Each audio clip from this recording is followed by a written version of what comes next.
were no questions on the homework, I'm assuming. Was there, did I already ask this question, I think? No questions on the homework? We good? Okay.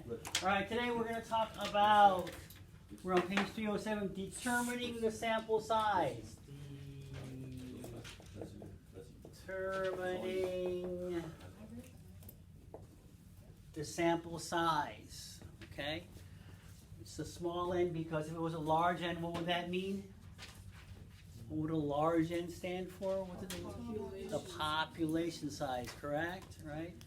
So we're talking about the sampling size. So far, the only thing we know about sampling size is this, right? You cannot oversample. You cannot sample more than 10%. This is the only thing that we know, right?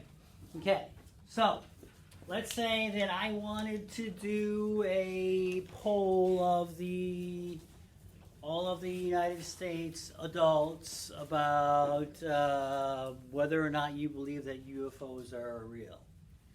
Okay, so I want to do this, and I'm ready to spend the money, so I go to my, what are some of the well-known pollsters? Not, people who do polls for a living, companies that do polls. What are they? New York. New York what? That's not a name of a company. You said a place. No, we did. It's Rasmussen Report. Yeah, okay, that's a good one. What else? What else says polls?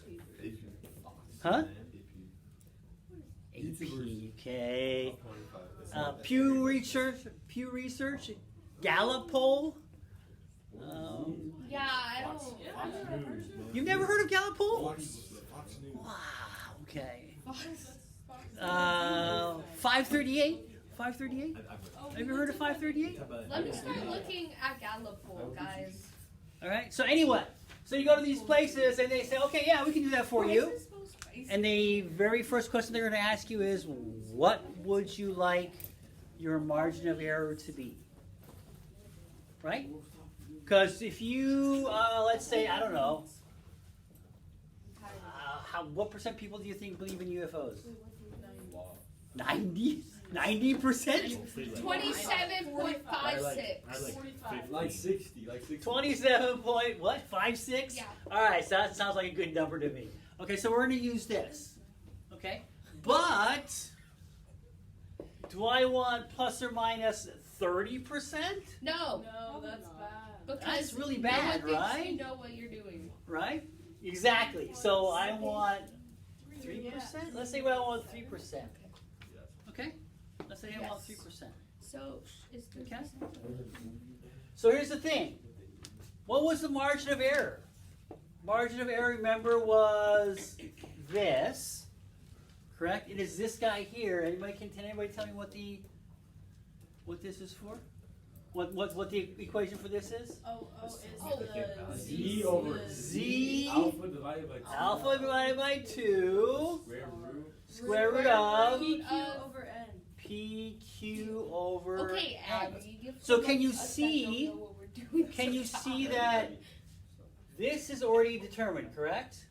Because I'm going to give them the confidence level, right? So this is already determined. This is already determined because we kind of know what it's going to be, right? So which means that this is already determined too. So the only thing that I do not know here is this. So I can actually solve for this, right? So let's just say we're going to do a 95%. 95%, so if it's 95%, what is this? 1.96 square root of P is equal to this. I don't know who gave me this number. It's a long number. Wait, I thought 1 minus. That's not correct. Well, this is what you gave me. I'm going with It's this. 1.645. No, that's right. Got him. That's No, literally 1.96 right. is 95%. Yeah, and he said 90. I said 95%. 95. Everybody else heard 95%. What's He said your ears checked? No. Okay. Here we go, I right? for sure heard him say 90. So I do not want the margin of error to be more than that. I want it to be something less than that. You see how I can solve for the n now? Yes. Right? So, obviously, the larger the n, well, if this goes up, how does this change that?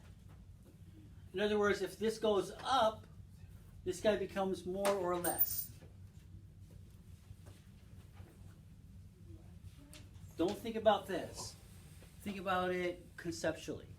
The more people I survey, am I going to be more accurate or less accurate? More accurate, which means that the error is going to what? Error is going to go down, correct? And that makes sense. If I had 10 here versus if I had 1,000,000, can you see that this guy becomes big, which means that this entire thing becomes smaller?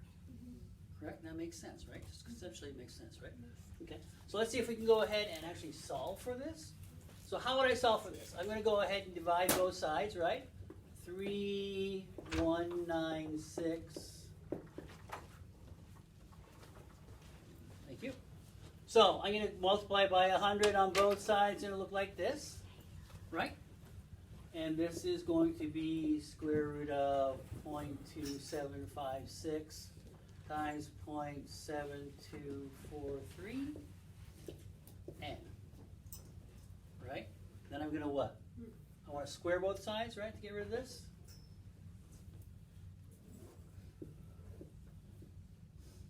Well, not n. Square it, right? We're going to square it to get rid of the square root, right? And what am I going to do next? Can you guys know this trick?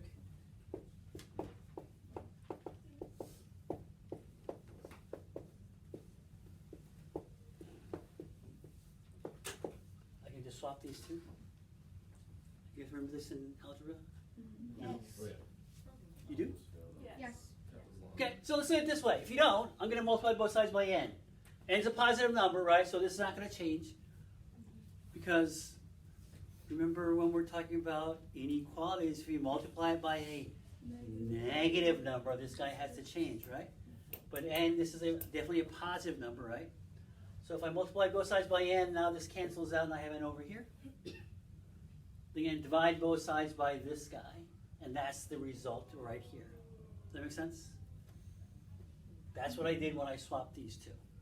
Okay, so anyway, here we are. So actually, I can actually solve for n. You see that? Okay. So that's how you do that. So let's go to page 307. Finding the sample size required to estimate a population proportion. Objective, determine how large the sample size n should be in order to estimate the population proportion. Blah, blah, blah. Now here you go. Formula 7.2 is the one we just did here. Okay, formula 7.2 is the one we just did here. What is 7.3? What's the difference between 7.2 and 7.3? 7.3 is big. What? 7.3 is bigger. What's the difference? I don't know. Oh, these. There's no p hat. There's no q hat. Oh, why? What? Instead of p and q, we get 0.25. Okay, so you can either memorize that or think of it this way. If I don't know what p hat is, I'm just going to call it a half. 0.5. And that's where that 0.25 comes from. It's 0.5 times 0.5. Because it's p would be, I don't have, Because p would be 1/2, right? So 1 minus p would be Yeah. 1/2. 1/2 times 1/2 is 0.25. And that's where that 0.25 comes from, okay? So it's the same thing. It's the same thing. You're just putting in, instead of p, you're putting in a half because I don't know what it is. Right? Me either. And that's what they're doing. Okay? So that's that. So let's see if we can do example number 5 together. When the author was conducting research for this chapter, he could find no information about the percentage of those who would make online purchases. Yet, that information is extremely important to the online stores as well as brick and mortar stores. if the author were to conduct his own survey, how many of those would be surveyed in order to be 95% confident that the sample percentage is in error by no more than 3 percentage points? Huh, duh, it's right here, right? We're here, so we got this 0.3%, 3%, 95% confidence interval, except this is going to be different now. What am I going to have on the top?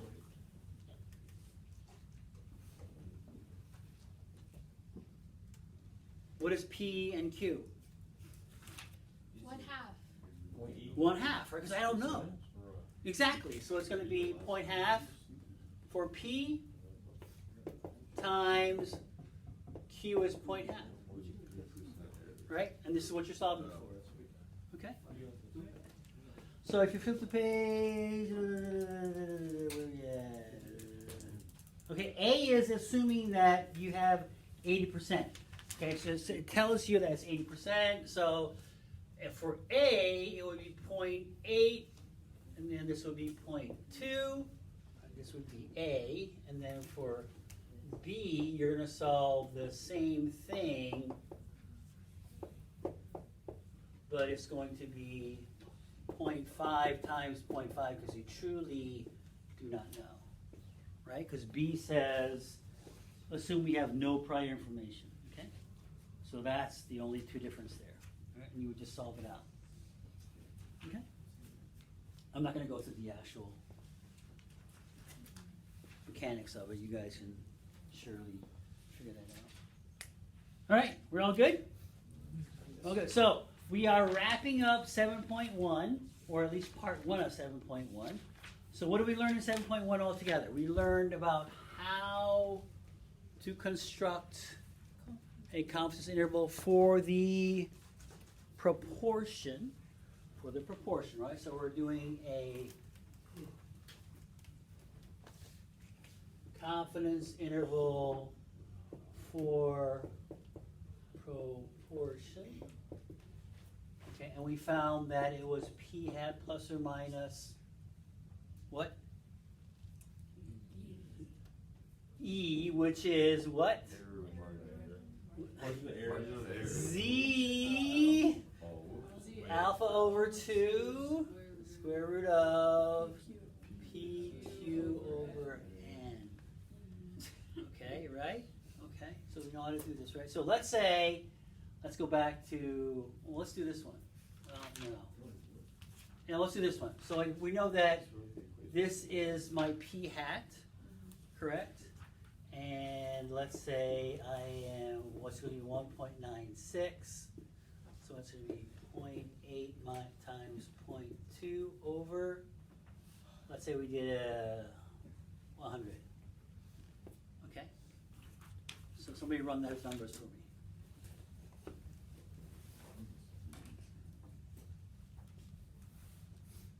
Bring your calculator out.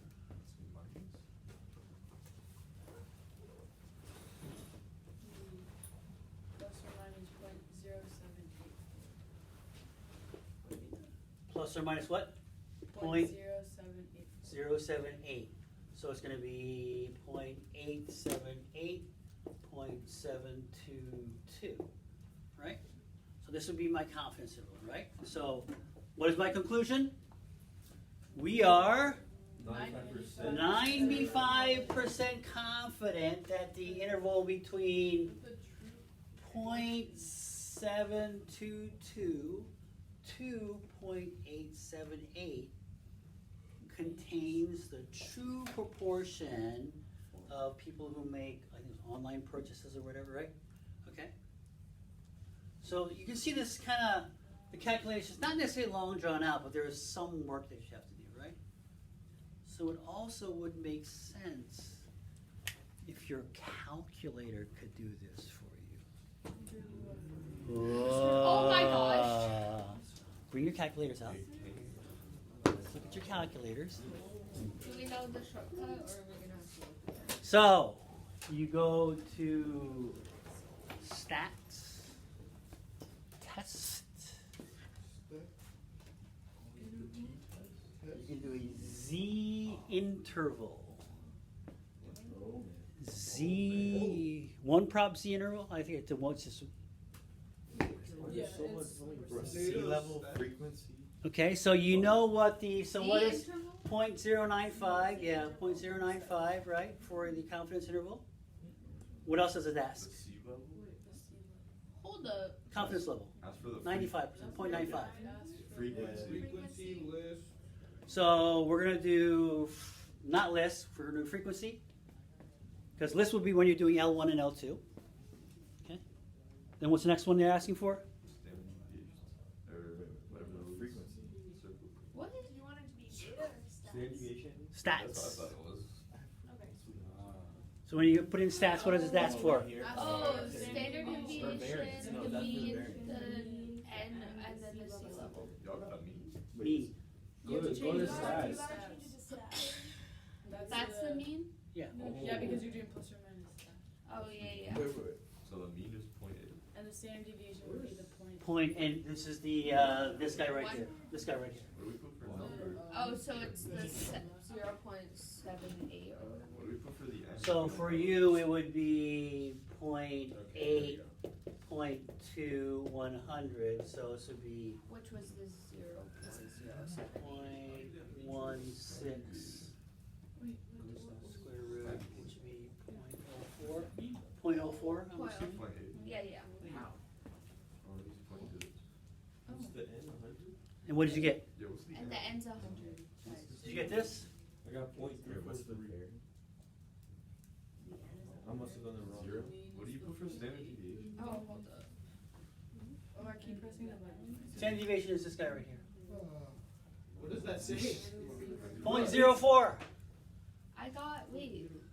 No, I got I got it wrong. I got This? 0.792169. Oh, I think I got 0.7. Hang on. Where are we at? Oh, this. 0.7. That's what I got. Yeah. That's 0.7. Oh, wait, no, that's not right. 296. Yeah. 7.9. 79216. 79216 and 8076. 807. Confidence interval. No, so you just press enter? Yes. Because when you press enter again, it's like Oh, and that's the end. times. Yeah. I'm like, what? Confidence interval. Oh, okay, so you have to be on stats. Okay, and then. Okay, so the standard deviation is the peak I think over n. Okay? Did you put in the square the Yeah, so 1.4? 0.04. And then the mean is your thing that we're you're doing starting one with. prop And then Z this, interval. and then Agree all on the one things prop that Z you interval. And that's where you're at. One prop Z interval. Everyone did. One prop, because we're one proportion. It's a Z interval. Oh, so don't press it. Oh, so all the way down. Oh yeah, that one. Did we figure out why we all got it wrong? That one. Okay, so one prop Z interval, x is equal to 80. 80? What are we doing now? I'm so confused. 80, and then n is equal to 100. Wait, hold on, what? I still got the same answer. 0.95. Wait, what? Sea level is I 0.95, got that. I got it. and then do calculate all the way through. Wait, what is it? 0.7. I got that. I got What is 0.7216, it? 0.874. Wait, so was it supposed to? Yeah. Wait, what is Is it? that you guys? I was like, you I got got the same thing. Yes. No, one, scroll down more. One copy. So this is what you got. You got this one, right? Yeah. You basically got this, right? Yeah. Everybody got that? Yeah. One prop Z interval, P hat is 0.8. P hat is 0.8, because that's what we had, 0.8, right? P hat was 0.8, and we did 100, n is equal to 100. And we got it? Are we good? Okay. No. So- X is 80. Okay. P hat is 0.8. That test, and then it's this. believe The you. one prop, one prop. It's capital